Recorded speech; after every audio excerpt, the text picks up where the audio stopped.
মুই পয়সা চুরি করিয়াং মোর বাপিটো জানা পাই গেলে তারপরে মোক থাপ্পড় মারিয়া মুই আরো পয়সা চুরি করিয়াং মা খাও এইবার ফাটাফাটি দে তো একটা স্পেশাল দে তো। তোর বেটা তো এখনই 3টা স্পেশাল নিয়ে গেল রে। মোর বেটা সিগারেট নিয়ে গেল? হ্যাঁ দোকানদার মোক 3টা সিগারেট দে তো। ওই তুই ছোট ছোট তোকে সিগারেট দেওয়া যাবে না। না মোর বাবাটা নিকবা কয়া। পয়সা মোর বাবা দিবে হেই। পরে ওয়াক তুমি কোনোদিন সিগারেট নিতে বা কুংনি মুইয়ে লুকাই লুকাই খাও আবার মোর নাম করে সিগারেট বাকিতে নিয়ে গেলা। দে তো একটা সিগারেট দে, ওয়ার মুই বাড়ি যে ব্যবস্থা করুম। হারাম জাদা। ওই তোর বেটা সিগারেটের পয়সা দি যা। পরে নিস পরে।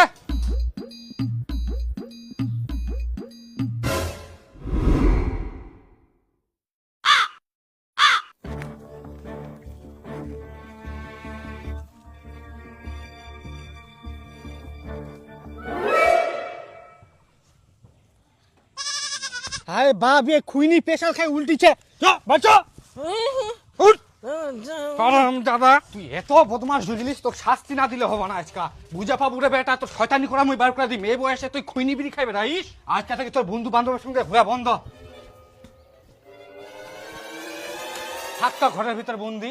কেমন তুই শয়তানি করে পারিস?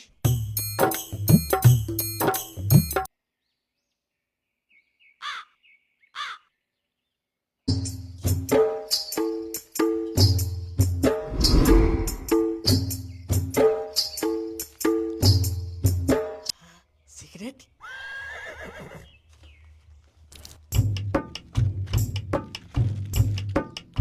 হ্যাঁ বিলি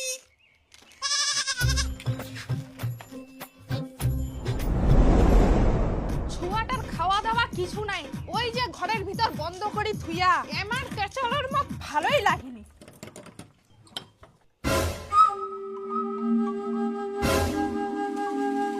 হাই গে মা, কই গে বিফুলের বাপ, আসো তাড়াতাড়ি। কি হয়া কি? আই দেখো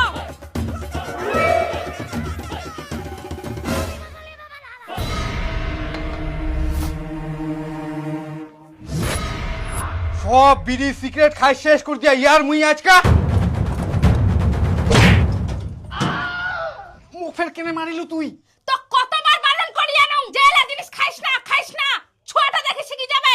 মোর দোষ মুই উয়া কইনু যে খাইলা তুই। তোর দশাই তো ছুয়াটা আজকে এরকম হইল।